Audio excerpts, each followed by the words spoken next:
du pays afin de définir un protocole d'accord. Et puis, menace sur le business de la friperie au Sénégal, la volonté du ministre du Commerce d'interdire les importations de vêtements de seconde main pour relancer l'industrie locale du textile fait jaser les vendeurs de friperies. À Keur Massar, ils sont nombreux à manifester leur désaccord. D'après eux, une telle mesure ne peut s'appliquer dans un pays pauvre comme le Sénégal. Telles sont les grandes lignes à développer au cours de cette présente édition. Bonsoir et bienvenue à toutes et à tous.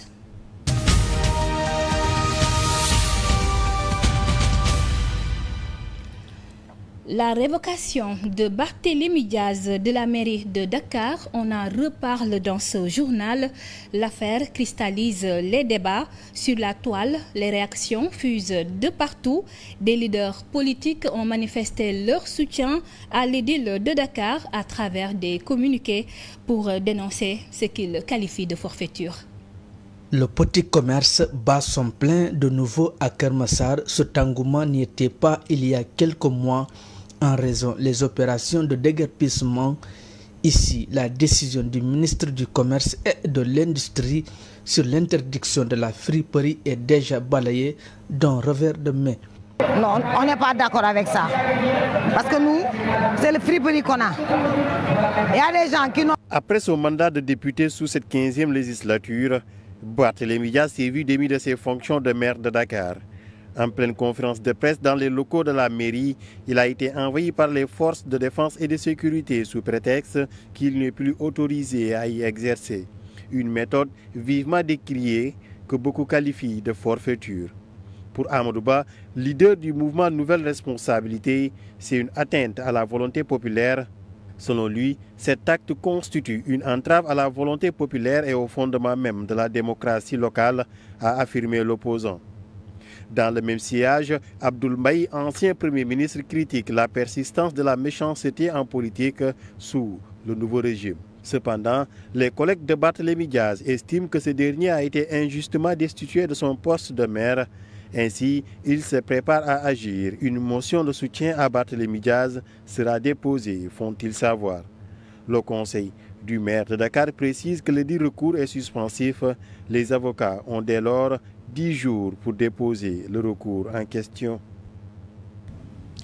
Et puis en plus bref, à Saint-Louis, 2 corps sans vie d'adolescents âgés d'environ 12 ans ont été repêchés ce dimanche matin dans le fleuve à hauteur de Guet Ndar. Selon le commissariat central de Saint-Louis, aucune trace de blessure ou de lésion n'a été observée sur les corps, ce qui laisse supposer qu'il s'agit de noyade. Les victimes restent pour l'heure non identifiées. Une enquête a été ouverte par la police pour éclaircir les circonstances de ce drame. Je vous l'annonçais dans le sommaire, le bureau exécutif national du syndicat autonome des médecins du Sénégal a déposé un préavis de grève le 10 décembre 2024. Après 2 jours de conclave à Tambacounda, le SAMES exige la reprise des négociations avec le gouvernement du Sénégal pour aboutir à un protocole d'accord. L'entité demande aussi le respect de la dignité et de l'honorabilité du corps médical. Plus de détails avec Omar Cham. Le syndicat autonome des médecins du Sénégal voulait donner du temps au régime actuel pour s'imprégner de la situation de leur corporation, avant d'y apporter des solutions concrètes. Mais depuis, les nouvelles autorités semblent faire la sourde oreille, une attente qui exaspère. Nous allons monter au créneau pour que les nouvelles autorités nous prennent au sérieux. Ces spécialistes courent depuis des années derrière des revendications légitimes, disent-ils. Ils ne s'en cachent pas. Seule une reprise des négociations avec les autorités compétentes pourrait être une alternative.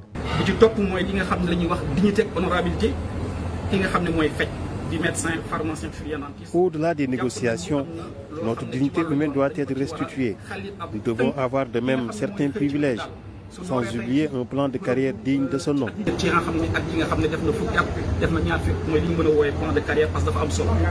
Après 2 jours de conclave à Tambacounda, le syndicat autonome des médecins du Sénégal a passé en revue les problèmes du secteur. Ces derniers ont motivé leur dépôt de préavis de grève le 10 décembre 2024. Omar Thiam, pendant ce temps, Mbalodia Thiam a reçu en Côte d'Ivoire le prestigieux titre de docteur honoris causa. Le secrétaire général de la Fédération générale des travailleurs du Sénégal s'est vu décerner cette récompense grâce à son engagement sans faille pour la défense des intérêts des droits des travailleurs. Il devient ainsi le premier syndicaliste sénégalais à recevoir ce diplôme honorifique.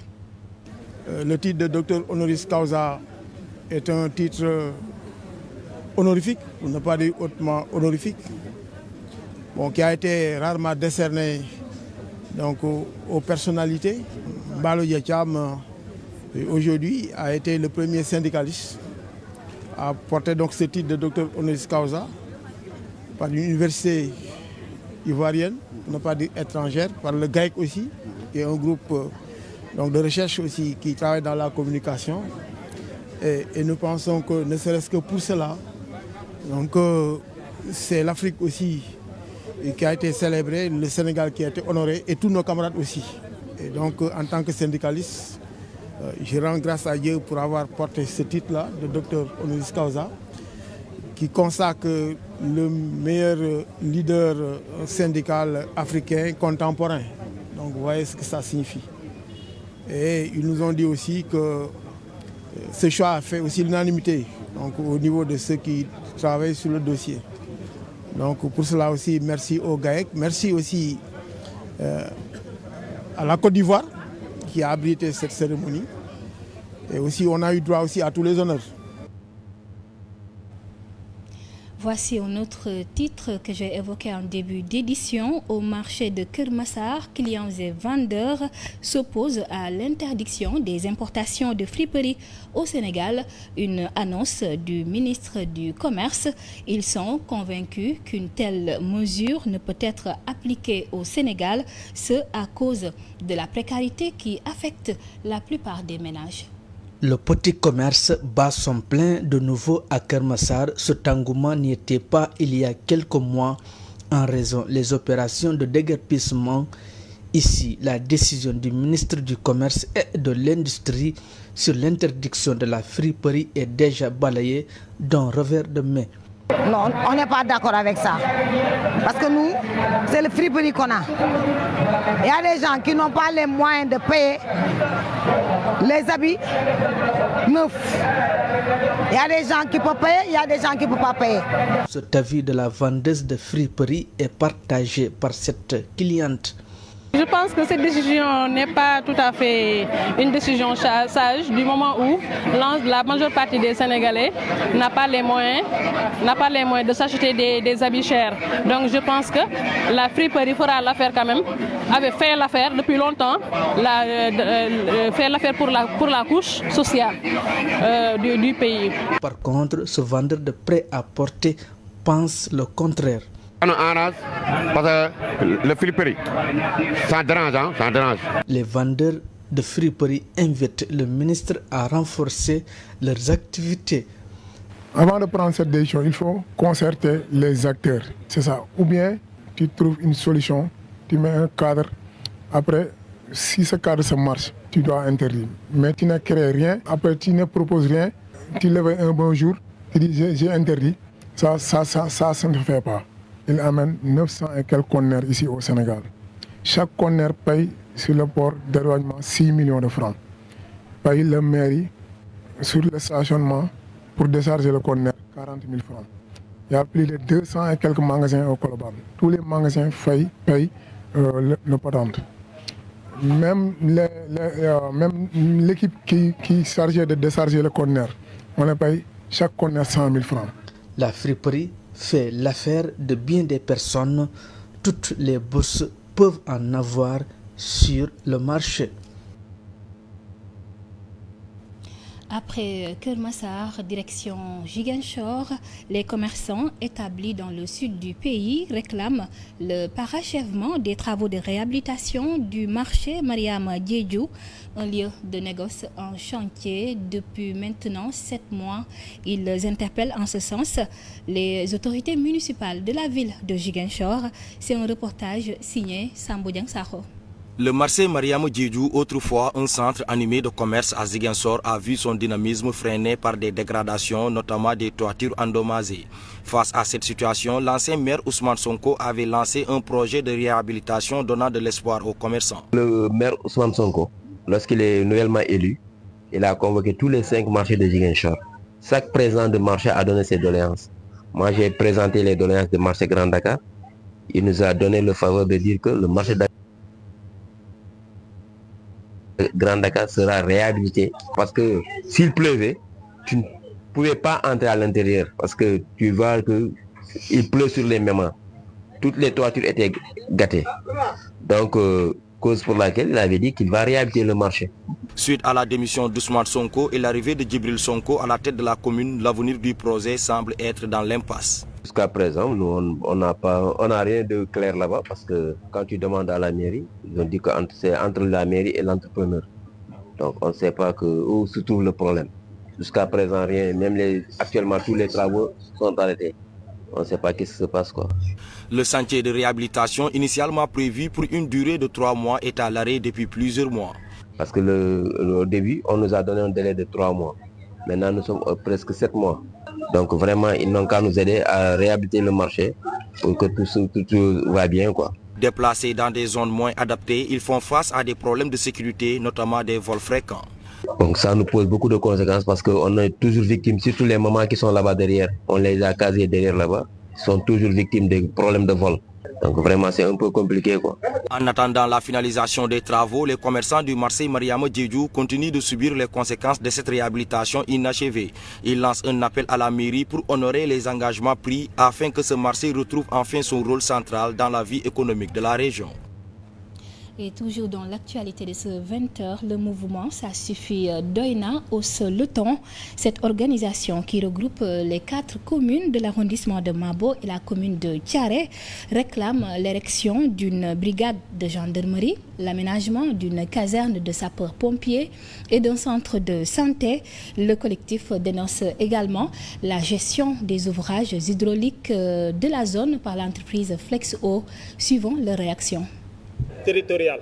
On est venu aujourd'hui spécialement pour le prix de l'arachide qui est fixé à 305 alors qu'il y a des opérateurs économiques qui l'achètent à 250 francs au marché. En plus, nous invitons à l'État, vu qu'il n'y a pas d'arachide cette année, nous voulons une solution de compensation, c'est-à-dire relever le prix du mil et du maïs, parce que nous en avons beaucoup. Nous avons le plus faible taux d'électrification. Nous voulons que le directeur de Sénélec qu'il essaie de revoir un peu pour relever le plateau. Domaine de sécurité, nous réclamons une brigade de gendarmerie à Mabo pour gérer les conflits qui sont là-bas. Il y a les conflits entre les agriculteurs et les éleveurs.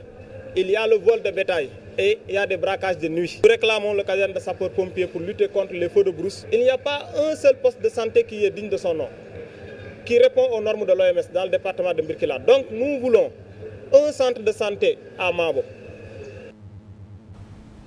Et pour le reste de l'actualité, le ministre de l'Urbanisme, des collectivités territoriales et de l'aménagement du territoire, Moussa Bal Fofana, a présidé à Toubatoul le lancement de la première édition des Journées de développement local, un événement axé sous le thème gouvernance de proximité et stratégie de développement économique des collectivités territoriales dans les pôles territoires. Ces journées ont pour objectif de redynamiser les initiatives locales et communautaires, suivant les propos du ministre Moussa Bala Fofana. Le choix de Toubatoul est un choix qui se justifie et c'est une manière pour nous d'encourager toutes les collectivités locales qui s'engagent dans de l'innovation, dans l'engagement, mais surtout par une appropriation de l'agenda 2050. Parce qu'aujourd'hui, le président de la République, son Excellence, M. Bassirou Diomaye Diakhar Faye, appelle pour une transformation systémique. Mais une transformation systémique doit se faire à la base. Et c'est par des collectivités locales, au niveau de nos quartiers et de nos villages. C'est à ce niveau que nous devons incarner ce changement qui doit impacter dans notre cadre de vie, dans notre économie au niveau local et dans tout ce que nous faisons au quotidien. C'est pour ça qu'il est d'une importance capitale que le secteur de la décentralisation s'approprie l'agenda 2050 et travaille au quotidien à accompagner les citoyens qui ont démontré leur envie et leur besoin de changement, d'évolution et d'une nouvelle mentalité au service du développement de ce pays. Donc aujourd'hui, c'est avec beaucoup de plaisir et de fierté que nous constatons et que nous travaillons avec la municipalité de Touba Toul pour concrétiser cette volonté de la population sénégalaise d'aller vers des changements profonds pour le développement et pour un avenir meilleur. Et puis, parlons littérature dans ce journal. L'écrivain Aliou Diallo a publié son 4e ouvrage intitulé « Cambérène dans mon cœur ». L'auteur présente dans son livre des pistes de réflexion pour le développement du Sénégal. Il propose aussi plusieurs réformes pour que l'Afrique puisse prendre la voie de l'émergence. Je pense qu'avec une utilisation précise et concise des dispositifs et des réalisations ou des visions établies dans ce livre, notre nation deviendra, Inch'Allah, encore plus grande. J'ai tracé des visions, non seulement des visions, mais j'ai aussi démontré à travers ce livre la faisabilité.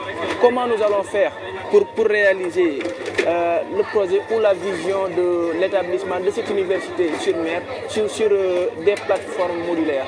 J'ai aussi démontré la faisabilité qui nous permettra de démontrer la faisabilité ou comment nous allons réaliser ce port flottant qui sera aussi démontable dans l'océan Atlantique ou sur le littoral qui borde le Cambérène.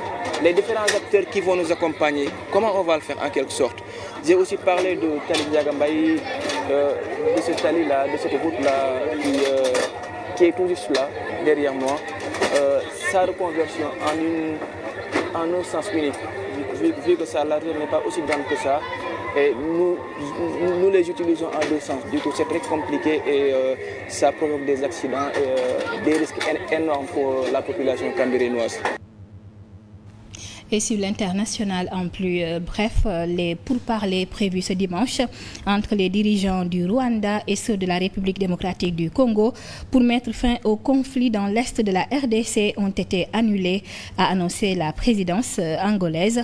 Les présidents congolais et rwandais devaient se retrouver dans la capitale angolaise en réponse à l'invitation de leur homologue João Lourenço, médiateur de l'Union africaine entre les deux pays. L'objectif était de parvenir à un accord de paix, mais des tensions apparues avant même l'arrivée des chefs d'État ont fait échouer cette rencontre. Et pour boucler, les chefs d'État et de gouvernement de la communauté économique des États de l'Afrique de l'Ouest, CEDEAO, se réunissent ce dimanche pour un sommet ordinaire à Abuja, avec à l'ordre du jour les questions sécuritaires et le départ des juntes militaires de l'organisation.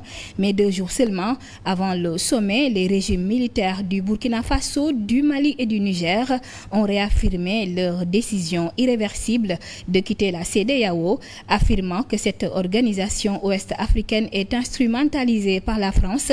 Le président Bassirou Diomaye Faye, qui a été désigné médiateur entre les pays de l'AES et la CEDEAO afin de plaider leur maintien dans l'organisation, participe au sommet d'Abuja. Le chef de l'État a indiqué la semaine dernière qu'il faisait des progrès dans les négociations avec les 3 pays, affirmant qu'il n'y avait aucune raison pour qu'ils ne maintiennent pas leurs relations avec la CEDEAO, surtout compte tenu de la situation sécuritaire. Chers téléspectateurs, c'est la fin de cette édition. Merci de l'avoir suivi. Bonne soirée en compagnie des programmes de la 7TV.